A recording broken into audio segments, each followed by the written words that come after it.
Please don't mention the trailer park tonight, my daughter-in-law whispered as she adjusted the diamond bracelet on her wrist. People here don't need to hear that part of Daniel's story. For a moment, I honestly thought I had misunderstood her. The ballroom lights reflected off crystal chandeliers above us, soft golden light dancing across polished marble floors and champagne glasses that probably cost more than my first month's rent back in 1983. Around us, people laughed softly in tailored tuxedos and floor-length gowns while a string quartet played near the grand staircase. Everything about the evening was elegant, expensive, carefully curated, including my son. Vanessa smoothed the front of my navy blue dress before stepping back to inspect me again. And maybe don't tell the story about working night shifts at the diner either, she added with a polite smile that never reached her eyes. It just doesn't fit the image we're trying to build. The image we're trying to build. I stared at her for a second too long, my fingers tightening around my small silver purse. I had spent 37 years as a nurse.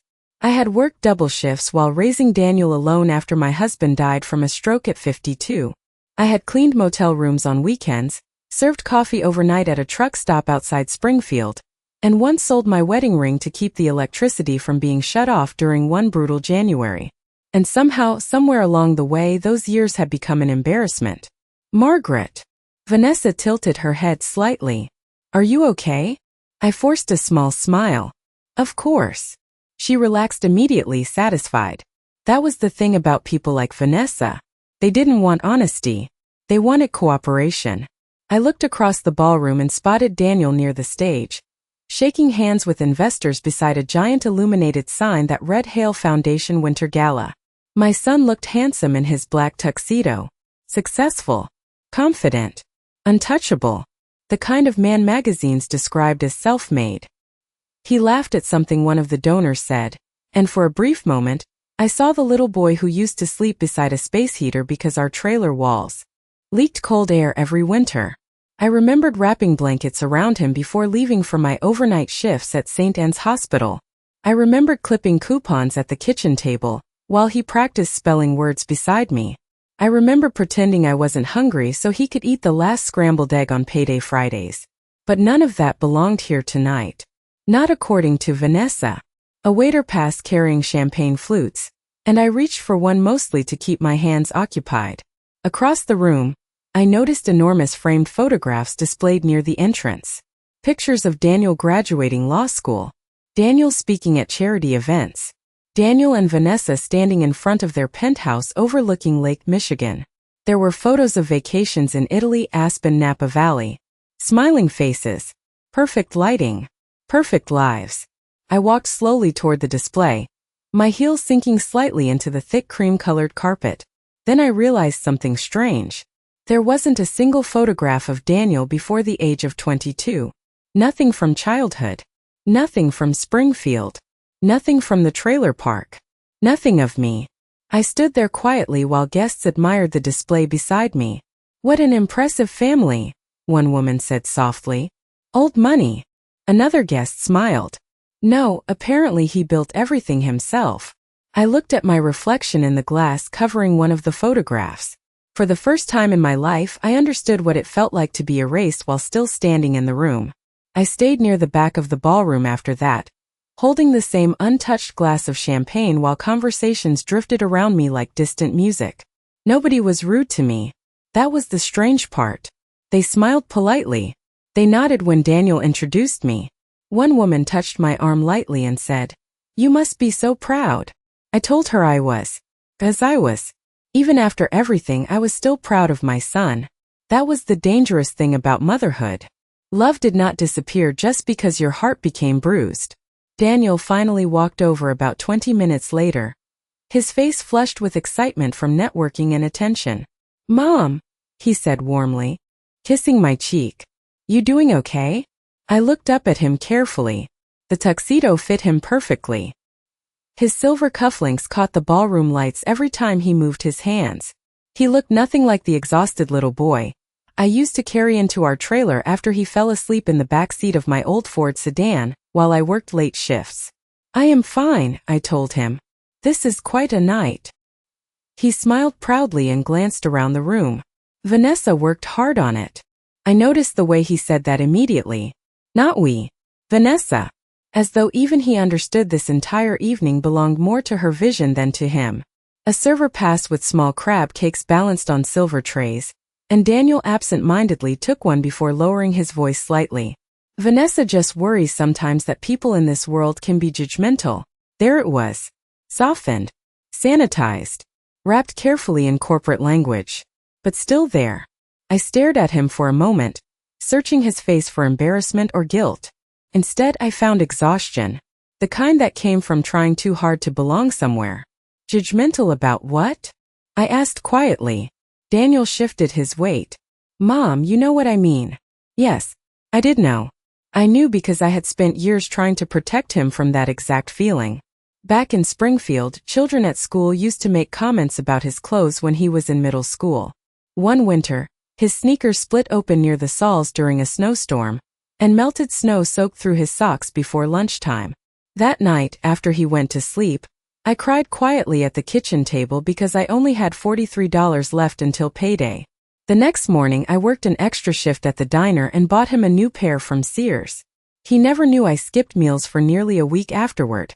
People respect success differently here, Daniel continued carefully. Vanessa just wants things to feel polished. Polished. I almost smiled at the word.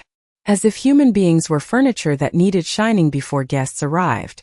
Across the ballroom, Vanessa laughed beside a group of elegantly dressed women near the auction tables. Everything about her looked effortless. Her posture. Her smile. The way she gently touched people's elbows while speaking, as though she had studied wealthy women her entire life. Maybe she had. Do you remember the blue trailer on Hawthorne Lane? I asked suddenly. Daniel blinked, caught off guard. Mom.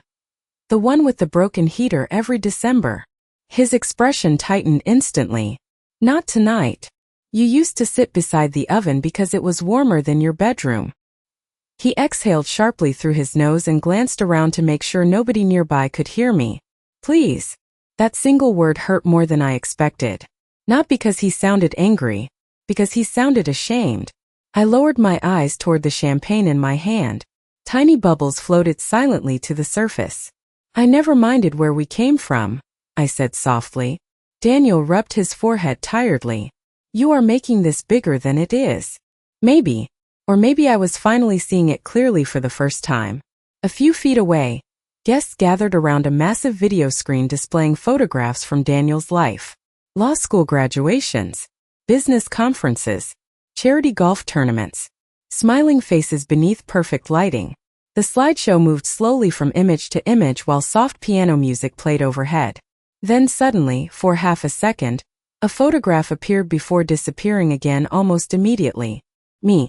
Standing beside 16-year-old Daniel outside our old trailer after his high school graduation. My nursing scrubs were wrinkled from work. His arm was wrapped tightly around my shoulders. We were both laughing at something outside the frame. Before I could fully process it, the image vanished and another polished gala photograph replaced it. But I had seen Vanessa near the control table at the back of the room. And I had seen her remove that photograph. The photograph stayed in my mind long after it disappeared from the screen. It had only been there for a second, maybe less, but it felt like watching someone quickly close a door before I could step inside. I kept thinking about the expression on Daniel's face in that picture. Pure joy. No embarrassment. No shame. Just a skinny 17-year-old boy hugging his mother after surviving years. Neither of us ever talked about anymore. Vanessa approached me again near the dessert tables about half an hour later. The orchestra had shifted into softer music, and waiters were carrying tiny chocolate soufflés and espresso cups through the crowd. Margaret, she said warmly, there are some people from the board I would love for you to meet. I looked at her carefully. Her smile was flawless. If I had not seen her remove that photograph herself, I might have believed every word she said. She guided me toward a group standing near the silent auction display. 2 men in tailored navy suits. A woman wearing emerald earrings large enough to pay off my first mortgage twice over. Everyone smelled faintly of expensive perfume and aged whiskey. This is Daniel's mother, Vanessa announced gracefully. Not Margaret. Not Mom. Just Daniel's mother. Like a footnote attached to a much more important story. You must be proud. One of the men said immediately. Your son built something incredible. Built. Such a simple word. As if success appeared out of nowhere like a luxury condominium rising over downtown Chicago. I smiled politely. He worked very hard. Vanessa squeezed my elbow lightly before I could say anything else. Not hard enough to leave bruises. Just enough to redirect me. Control disguised as affection. Daniel has always been driven, she added smoothly. Even as a child. I almost laughed at that. Driven. Daniel had not been driven as a child. He had been scared. Scared of overdue electric bills taped to the front door. Scared of hearing me cough at night because I could not afford to see a doctor after losing health insurance for almost a year. Scared every time the old truck made strange noises because he knew if it died, I would lose one of my jobs. But those details did not belong in Vanessa's version of the story. In her version, struggle needed to look inspirational. Clean. Marketable. Not desperate. What was Daniel like growing up? The woman with the emerald earrings asked pleasantly. I opened my mouth, but Vanessa answered before I could. Oh, very quiet. Very focused. He was always destined for bigger things. Bigger things. I stared at the polished marble floor for a moment. My reflection looked small beneath the chandelier light. Suddenly, I remembered a winter evening back in Springfield when Daniel was 9 years old. Snow had leaked through cracks near the trailer windows, and I had wrapped towels along the floor to keep the cold air out. That night, Daniel handed me a dollar bill he had secretly saved from lunch money. For groceries, he whispered because he thought I was asleep on the couch. I had cried in the bathroom afterward where he could not hear me. Not because we were poor, because my little boy already understood fear. Margaret. Vanessa's voice pulled me back into the ballroom. Are you all right? Yes, I answered softly. I was just remembering something. Vanessa smiled again, but this time there was tension behind it. She was always watching carefully now, measuring every sentence before it left my mouth.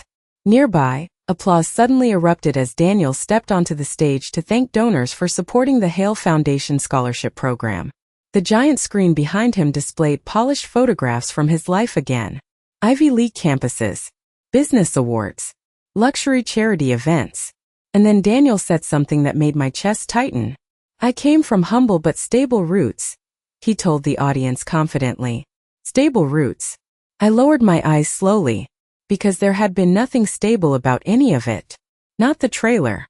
Not the unpaid bills. Not the nights I sat awake praying the transmission in my truck would survive another winter.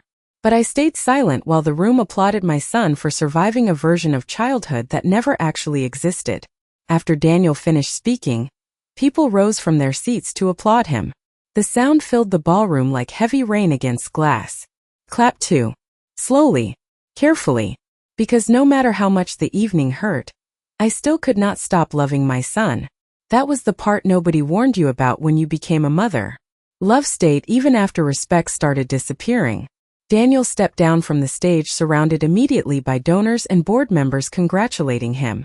Vanessa moved beside him effortlessly, smiling for photographs while lightly adjusting his tie before each camera flash. They looked perfect together.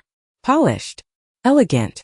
The kind of couple magazines placed on covers beside headlines about leadership and legacy. I stood near the edge of the ballroom watching strangers celebrate a version of my child I barely recognized anymore. Grandma! I turned at the sound of Lily's voice and felt my chest loosen slightly for the first time all evening. She stood beside me holding a small plate with 2 untouched chocolate-covered strawberries. At 16, Lily had Daniel's eyes but none of Vanessa's careful social instincts. Her honesty still arrived before calculation. I saved these before Mom told the servers to clear desserts, she whispered. I smiled softly and accepted the plate. Thank you, sweetheart. Lily glanced toward the crowd surrounding her parents before lowering her voice. You look sad. I am just tired. She frowned immediately. That means yes. I almost laughed at that. Children always notice more than adults thought they did. We moved quietly toward a small seating area near the ballroom windows overlooking downtown Chicago. Snow drifted slowly outside beneath the city lights. Everything looked cold and expensive.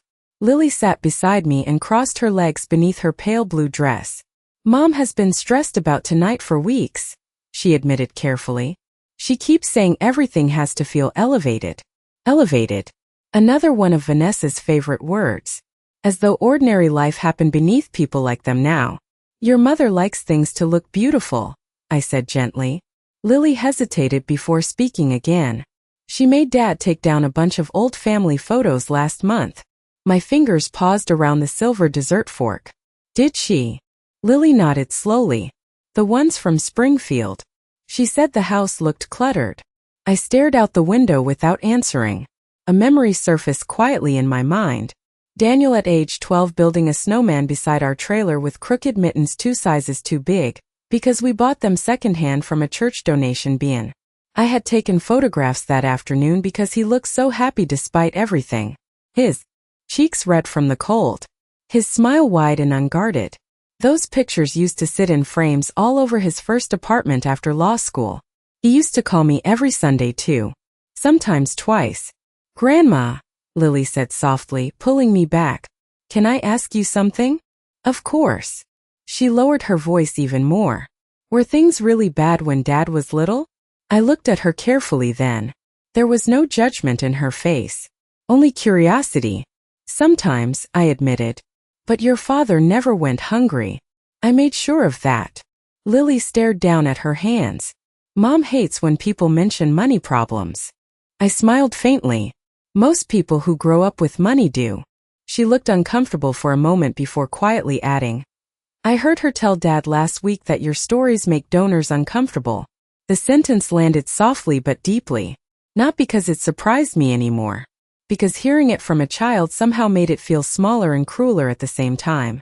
Nearby, another round of applause erupted near the stage as guests prepared for the charity auction. Vanessa's voice floated clearly across the ballroom, while she greeted donors with practiced warmth. Lily followed my eyes toward her mother, and then sighed quietly. I do not think she understands what those years meant to you. I looked down at the strawberries on the plate between us.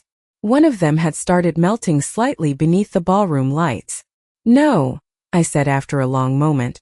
I think she understands perfectly. That is why she wants them hidden.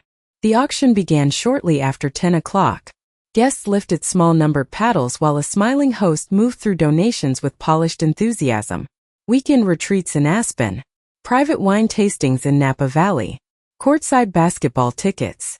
Every item sold for amounts of money that once would have carried Daniel and me through entire years of survival. I sat quietly beside Lily near the ballroom windows while the crowd applauded each winning bid. At some point, Vanessa approached our table holding her phone tightly in one hand. Even from across the room, I could tell something had unsettled her. Lily, she said sharply, though her smile remained fixed. For appearances, I have been looking everywhere for you. Lily straightened slightly. I was sitting with Grandma. Yes, well, we have guests here tonight. You should be socializing. Her eyes shifted toward me briefly before returning to her daughter. And please stop wandering near the media table. Lily frowned immediately. I was not near it. Vanessa lowered her voice. Do not argue with me tonight. Something in Lily's face hardened then. Not rebellion exactly. Recognition. The painful moment a child starts understanding who their parent really is. Vanessa exhaled slowly and adjusted the bracelet on her wrist again, a habit I had begun noticing whenever she felt anxious. Daniel is about to present the scholarship announcement, she said. I need both of you near the front tables. Then she turned toward me with another carefully measured smile. Margaret, would you mind sitting at table 12? We had to rearrange seating for some of the donors. Table 12 sat near the back corner beside the catering station. Far from the cameras. Far from the stage. Far from the image. Of course, I answered calmly. Vanessa visibly relaxed. Thank you. You always make things easier. Easier. I watched her walk away through the ballroom in her cream-colored gown while waiters moved around her carrying silver trays of champagne. For a moment, I suddenly remembered the first time I met her nearly 18 years earlier. She had arrived at my small townhouse wearing jeans and carrying grocery store flowers because she knew Daniel worried about making a good impression. She used to laugh loudly back then. She used to ask me for recipes. Somewhere along the way, she stopped seeing me as family and started seeing me as risk management. That was rude, Lily muttered beside me. I smoothed the napkin in my lap carefully. Your mother is under pressure tonight. No, Lily said quietly. She is embarrassed. The honesty in her voice startled me. I looked at her closely and realized she was no longer a little girl trying to understand adults. She already understood them too well.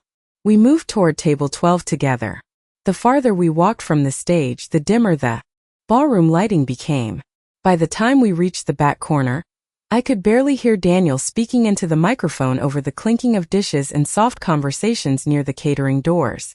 A folded program sat beside my plate. I opened it absent-mindedly while the audience applauded another speech from the foundation board.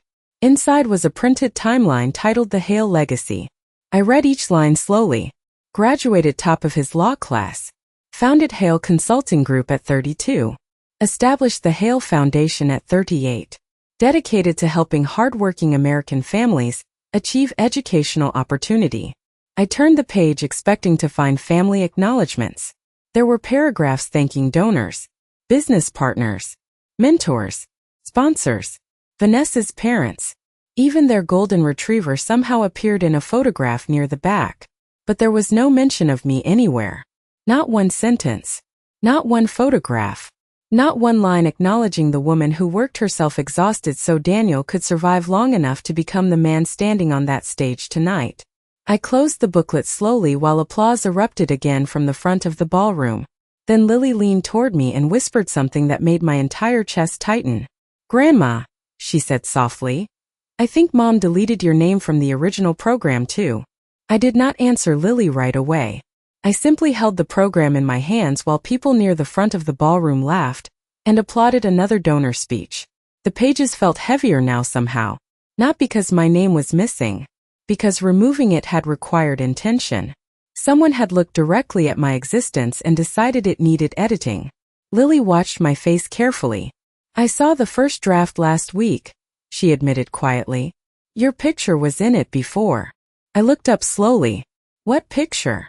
The one Dad keeps in his office drawer. Her voice softened. The graduation picture outside the trailer. For a moment, neither of us spoke.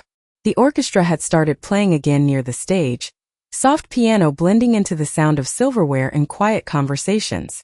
Around us, wealthy strangers discussed stock markets, private schools, and vacation homes while waiters refilled crystal glasses beneath golden chandelier light. It was strange how lonely a crowded room could feel. Your father kept that picture? I asked finally. Lily nodded. He looks at it when he thinks nobody notices. Something tightened painfully inside my chest, then loosened just as quickly. Because maybe Daniel had not erased me completely. Maybe he had only learned to hide me. I folded the program carefully and placed it beside my untouched water glass. Across the ballroom, Daniel stood near the foundation banner speaking with reporters now. Every few seconds, cameras flashed around him. Vanessa hovered nearby, gently steering conversations whenever questions drifted too personal. She was good at it, almost professional. Your father used to be proud of where he came from, I said quietly. Lily looked surprised. Really? When he first graduated law school, he told everyone about Springfield. I smiled faintly at the memory. At his graduation dinner, he stood up in front of the entire restaurant and thanked me for surviving those years with him. I could still remember that night clearly. Daniel had rented a small private room at a steakhouse outside Chicago even though I knew he could barely afford it then. He wore an inexpensive navy suit with sleeves slightly too short at the wrists. During dessert, he lifted his glass and said, "Everything I have started with my mother." I cried all the way back to the motel afterward because I had never felt so seen in my entire life. What changed? Lily asked softly. I looked toward Vanessa again. She stood near the photographers now, elegant and perfectly composed beneath the ballroom lights. Success attracts people who are afraid of imperfection, I answered carefully. And fear spreads quietly if you let it. Lily lowered her eyes. Mom says image matters. Image always matters, I admitted. But character matters longer. Near the front of the ballroom, the lights suddenly dimmed slightly as staff prepared for the foundation presentation video. Massive projection screens lowered from the ceiling while guests returned to their seats. Vanessa immediately looked around the room searching for Lily. When she spotted us in the back corner, her expression tightened for only a second before smoothing itself again. "Here we go," Lily whispered. The video began with soaring music and black and white photographs of Chicago skylines at sunrise. Then Daniel's voice filled the ballroom through hidden speakers. "Opportunity changes lives," he said confidently. Images flashed across the screen. Scholarships, classrooms, smiling children, expensive fundraising dinners. Then came the section about Daniel's childhood. I sat perfectly still while photographs appeared one after another. A tidy small-town church. A modest white house that had never belonged to us. Generic stock images of a smiling middle-class family eating dinner around a clean wooden table. None of it real. None of it ours. Guests watched emotionally while Daniel narrated a story about growing up in a hard-working but stable Midwestern home. I felt Lily shift beside me. "That is not true," she whispered. No, it was not. But what unsettled me most was not the fake story itself. It was how carefully someone had constructed it. Every uncomfortable detail removed. Every rough edge softened. Every sign of struggle replaced with something more elegant. More acceptable. More marketable. Then suddenly, for half a second, the screen flickered. A real photograph flashed across the projection before disappearing again almost instantly. Me in faded nursing scrubs standing outside our trailer beside 12-year-old Daniel holding grocery bags. Vanessa stood abruptly near the media table. Too abruptly. And for the first time all evening, I saw something stronger than embarrassment cross her face. Fear. The photograph vanished so quickly most people probably assumed it had been a technical glitch. The polished video resumed immediately afterward. Smiling scholarship students. Carefully selected childhood images. More narration about perseverance and opportunity. But I had seen the truth flash across that enormous screen for one fragile second, and judging by Vanessa's expression, so had she. She moved rapidly toward the media technician near the sidewall, leaning down to whisper something tense into his ear while trying to keep her smile intact for nearby guests. Daniel remained near the stage completely unaware. He continued greeting donors and shaking hands while the false version of his childhood played behind him in soft cinematic lighting. Beside me, Lily sat perfectly still. "I did not do that," she whispered suddenly. I turned toward her. "Do what?" "The picture." She looked nervous now. "I know Mom probably thinks it was me." I studied her face carefully. "Was it?" Lily hesitated for half a second too long. Then she looked away toward the projection screen. That was answer enough. I should have been upset. Instead, something unexpected settled quietly inside me. Not satisfaction exactly. More like relief. Relief that at least one person in this family still believed the truth deserved space in the room. "How did you get the photograph into the presentation?" I asked softly. Lily lowered her voice even further. "Dad keeps old pictures backed up on the office computer. I copied some onto a flash drive last week." She swallowed nervously. "I only wanted one of them to stay in the slideshow. Just one." I looked at her small trembling hands folded tightly in her lap. 16 years old and already carrying the burden of protecting adults from their own dishonesty. "Why?" I asked gently. Lily finally met my eyes. "Because I got tired of hearing Mom talk about your life like it was something shameful." The orchestra music faded as the video ended. Applause filled the ballroom again while Daniel returned to the microphone for closing remarks. Vanessa walked quickly back toward the front tables, but her movements no longer looked effortless. There was tension in every step now. She kept glancing toward the media booth, and then toward our table in the back corner. Fear changed people's posture faster than age ever could. "Ladies and gentlemen," Daniel said warmly into the microphone, "before we conclude tonight, I want to thank everyone who helped build this foundation from the beginning." I lowered my eyes automatically, expecting more polished acknowledgments, more donor names, more strategic gratitude. But then Daniel paused. Just briefly. His gaze shifted toward the projection screen where the accidental photograph had appeared moments earlier. Something unreadable crossed his face. Confusion, perhaps. Or memory. "Success never belongs to one person," he continued more slowly now. "It belongs to the people who sacrificed quietly when nobody else was watching." Vanessa stiffened immediately near the stage. I saw her lips part slightly as though she wanted to interrupt him without knowing how.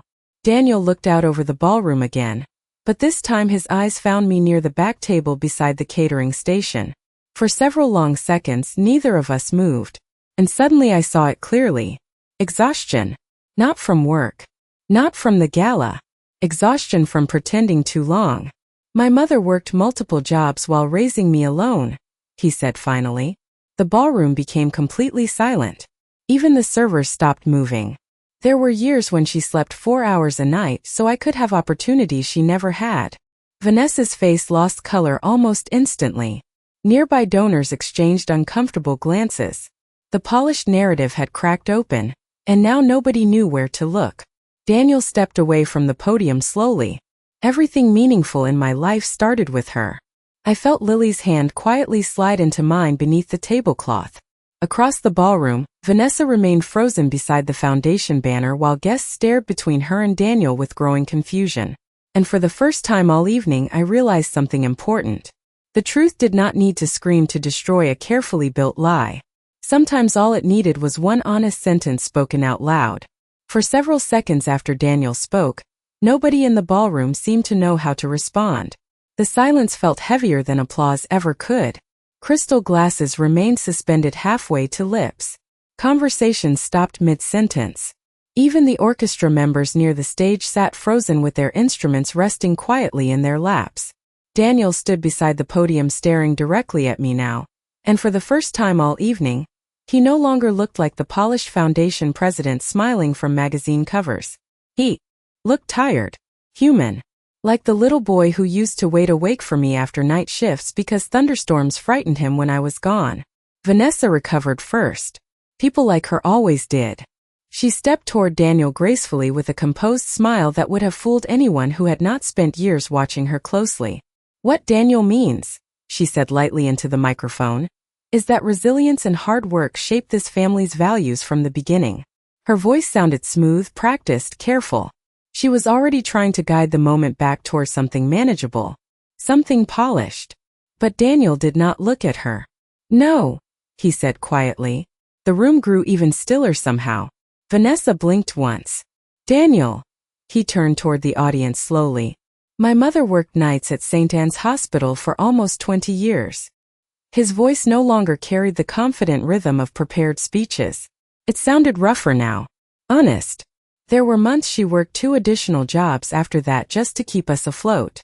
I lowered my eyes toward the white tablecloth because suddenly I could not breathe quite right. Not from shame. From memory. I remembered winter mornings scraping ice off the windshield of my old truck before dawn. I remembered counting quarters beside grocery store checkout lanes, while pretending not to notice impatient customers behind me. I remembered clipping coupons at 2 in the morning after double shifts while Daniel slept on the couch beside me with textbooks still open on his chest. Everything people admire about me, Daniel continued slowly, was built on sacrifices nobody saw. Vanessa's posture stiffened beside him. She still smiled, but the expression had become fragile now. Forced. Across the ballroom, guests exchanged uncertain glances while pieces of the evening's carefully crafted image started falling apart silently between them. Then one older donor near the front tables did something unexpected. He began clapping. Slowly at first. Then others joined him. Not the loud celebratory applause from earlier speeches. Something gentler. More sincere. I looked up in surprise as dozens of elegantly dressed strangers turned toward me instead of the stage. Some smiled softly. One woman near the auction tables wiped at her eyes with a folded napkin. Vanessa looked almost stunned by the reaction. Because humiliation only works when everyone agrees to participate in it. And suddenly nobody was participating anymore. Daniel stepped down from the stage then and walked directly through the ballroom toward table 12. Toward the back corner where I had been placed beside the catering doors. The entire room watched him cross that distance. He stopped beside me and for a moment neither of us spoke. Up close I could see exhaustion lining his face beneath the ballroom lights. Not physical exhaustion. Emotional exhaustion. The kind that comes from abandoning parts of yourself for too long. Mom, he said quietly. Just Mom. Not Margaret. Not my mother. Just the word I had not heard him say with warmth in years. I folded my hands carefully in my lap because they had started trembling slightly. Daniel glanced around the ballroom before speaking again. I should have corrected this a long time ago. Vanessa finally approached us then, her heels clicking sharply against the marble floor. Daniel, she whispered tightly, still trying to smile for nearby guests. This is becoming uncomfortable. He turned toward her slowly. No, he answered calmly. Pretending my mother was something to hide was uncomfortable. The sentence landed softly, but I watched Vanessa's face lose color almost immediately. Nearby conversations stopped again. Nobody looked away this time. And standing there beside my son while strangers quietly witnessed the truth settle over the room, I realized something I had forgotten years ago. People can erase your photographs. They can rewrite your history. They can even train others to overlook your sacrifices. But they cannot erase what another human being finally chooses to remember. The gala ended differently than anyone in that ballroom had expected. Conversations became quieter after that moment near table 12. Softer. More careful. Donors who had barely noticed me earlier suddenly stopped beside my chair to introduce themselves properly. One older woman squeezed my hand and said, "Your son is fortunate." Another man quietly admitted he had grown up poor in Ohio before building his company from nothing. It was strange watching honesty spread through a room that had spent the entire evening dressed in perfection. Vanessa disappeared for almost 20 minutes after her conversation with Daniel. When she finally returned, her makeup remained flawless, but something in her expression had shifted permanently. The confidence was still there.